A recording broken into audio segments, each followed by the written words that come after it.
Hi, I wanted to talk today about a couple of tripods, comparisons. The Gitzo 2532, the GT 2532, and the Induro CLT 203.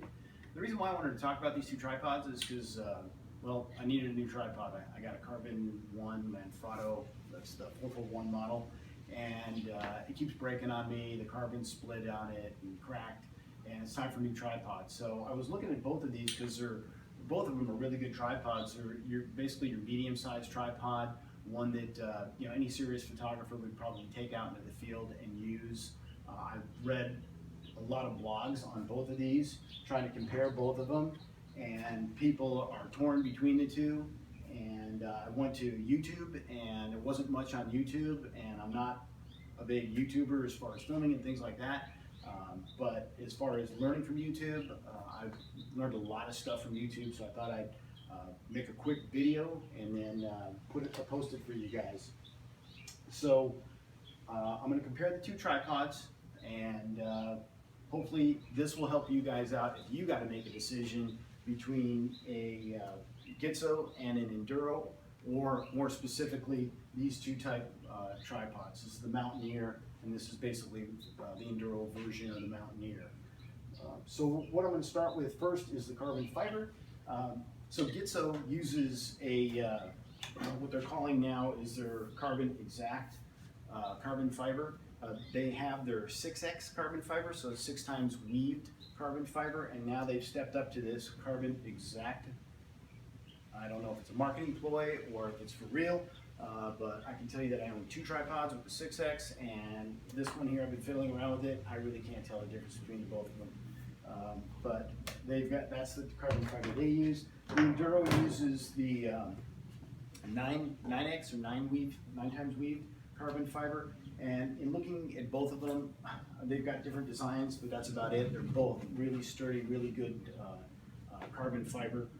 I don't think that there's any big difference between these two. In comparing it with my old tripod, my Carbon 1 Manfrotto, yeah, that was maybe first generation carbon fiber, and that stuff was thinner, it wasn't as strong, and I could definitely tell the difference between that one and this generation here. The reason why there's a lot of controversy between these two tripods here is because of the price. You basically have one here for $809 and the other one here for $350. This one's made in Germany with German engineering, and this one's made in China. I don't know if it's Chinese engineering or if it's United States engineering, and it's just made there in China, but that's the difference between the two, and that's one of the price differences. Moving along with the comparison here, the legs here are really pretty cool as far as on the Gitzo, because the Gitzo, you just pull it out like this and you can snap it out, and then as you adjust the legs, you simply just ratchet it down. You can hear it clicking into place, which is kind of cool. So it makes the setup really fast and easy if you're just setting up and you're always pulling your tripod out, putting it down, and setting it up. That makes for a lot easier setup as opposed to the Induro tripod here. You pull out, okay, and then it doesn't set until you find the notch you want and then set it. Find the notch you want and then set it like that. So that's the difference in the two pullouts there. Let's talk about the actual collars themselves on the legs here. They both have quarter turn. You both pull them out. The Induro is super easy to pull out in and out. It's got almost zero resistance. It's really nice. The Gitzo, same thing, quarter turn, easy to pull out, but not as little resistance as the Induro. The Induro has a lot less resistance. But to me, this is better because this one here, I don't have to lock up every time I bring the legs back. I don't have to lock it back up, an extra step all 3 around. I can just push it back in, and you can see it's hard for them to creep out. So I can pull it out of the car and do things with it without it coming undone. This one here, if it's loose, you can see it just automatically just comes undone. I mean, look at that. Because it is so, there is no resistance there. So you do have to lock all 3 of them up when you put your tripod away. Once again, an extra step. If you're in and out of cars, in and out of setting up and taking down the tripod. It's another extra step. So from there, we'll move on to we'll continue with the collars here. One of the things that Gitzo does is they talk about their collar here, and it has an O-ring here that supposedly keeps out dust and moisture. And I wanted to see what that was all about, if that was just marketing ploy or whatnot. So it's really easy. It's one thing I like about this as opposed to my Manfrotto flip collars, is that these are easier to take off, easier to clean. You simply unscrew it, and then you simply pull it out. There's a little slide stop there. I'll show you the slides. It's just a piece of plastic.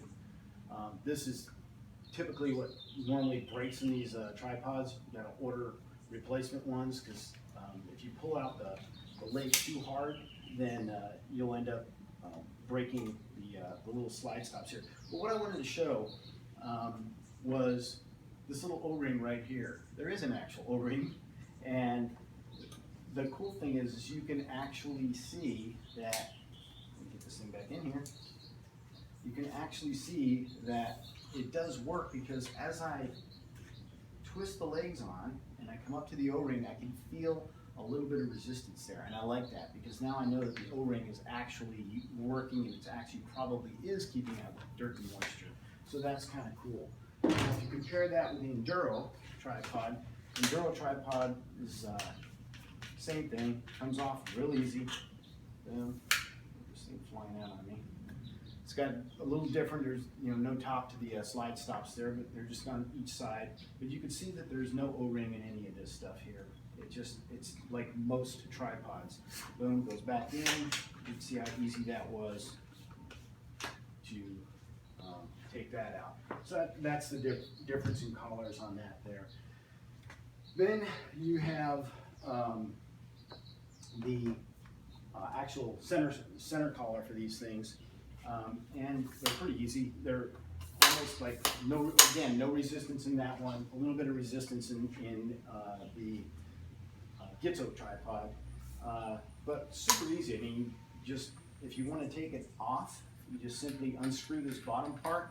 This bottom part comes with a hook, so you can hook your bag on this as a ballast for extra weight. And if you want to take it off, boom, you can take it off. Now, if you want to get down to ground level, it comes with this other shorter tripod collar, center piece. There's a little notch there. You line it up to the notch, and you crank it down.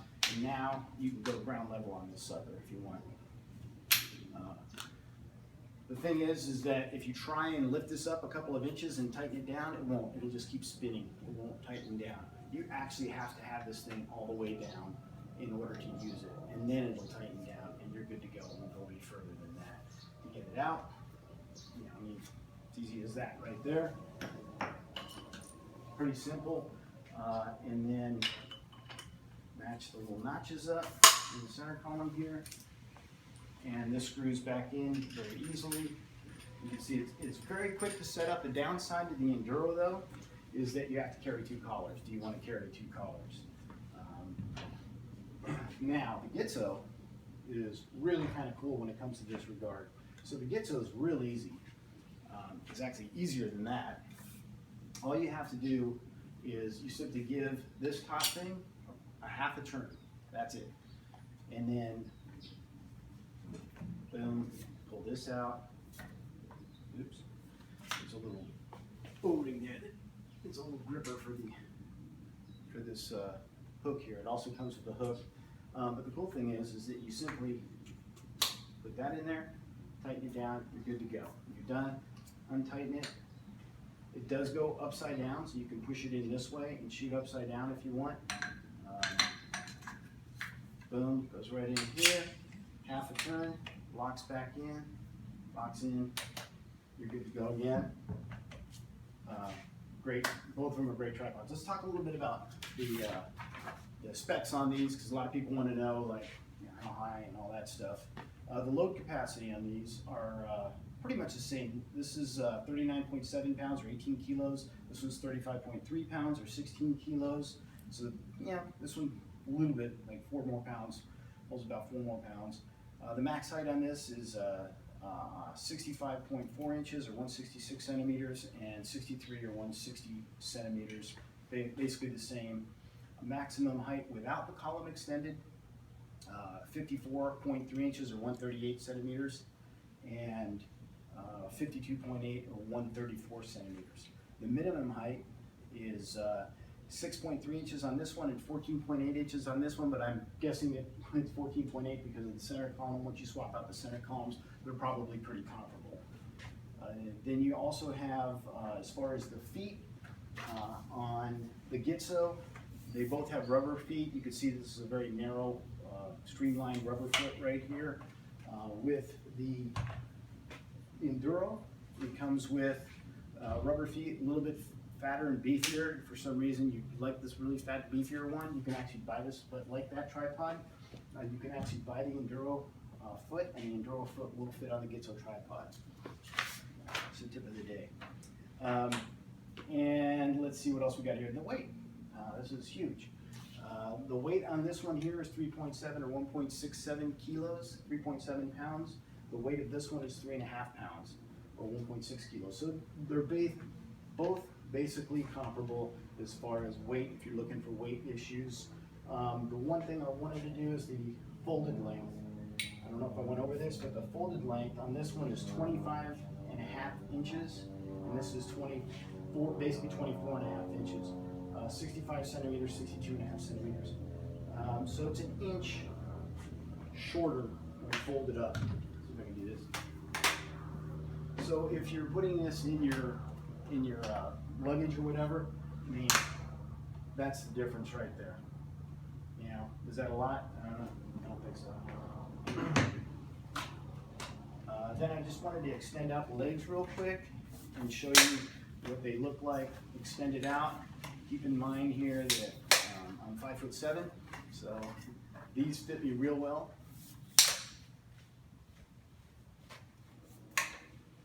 I specifically picked this size tripod for me. One of the things with the Induro I found out in the Induro tripod is it comes out so easily that you have to be careful not to slam out the legs because it's just so, they're just so smooth when they come out. This is the difference between them. You can see not much when they're extended here. Same thing here.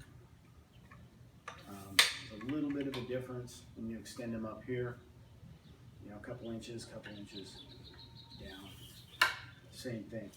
If you're wondering, I also have, like if you have a traveler tripod or you're trying to figure out how does this match up to a traveler tripod, I happen to have one here.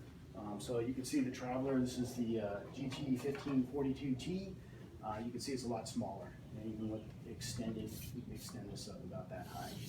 But I just wanted to give you that as a comparison. Really good traveler, a really good tripod for traveling. And then if you've got some big beasts like the Systematic, just to show you what the Systematic looks like with regard to these tripods, that's the difference between with the Systematic on this thing. Another really good tripod if you've got the lens for it. If not, then it's a waste of money. The other thing I wanted to talk about is Induro comes with this cute little pack, and it's got a few tools in there to make your adjustments here. And it also has comes with the spiked feet. So you know, if you inclined to use the spiked feet, I've been using tripods forever. I've never used the spiked feet, but if you want them, there they are. Gitzo does have a few tools. It does come with theirs, Allen wrenches for the screws here.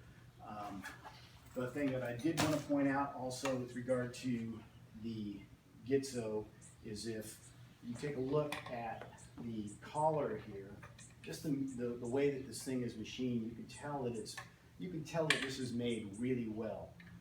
Just the way that the locking mechanism here is just made, it's just very, very, very well made, very well put together, and I appreciate stuff like this. This is the reason why, one of the reasons why it costs so much. This tripod costs so much. It just feels like it's made really well. So the question becomes, is it made that well? Is it made $809, you know, over twice as much better than this one? and that comes down to you and your budget and your needs. Both of them are really good tripods. I would recommend both of them, and I would only say it's probably limited based on your budget here. That's it. That's my review of the two tripods. I hope you liked it. If you have anything to add, if you've used any of these, or if you know anything about the difference in the carbon fibers or anything like that, and you want to post it below, I'm sure everybody would be appreciative of that. Thank you, and take care.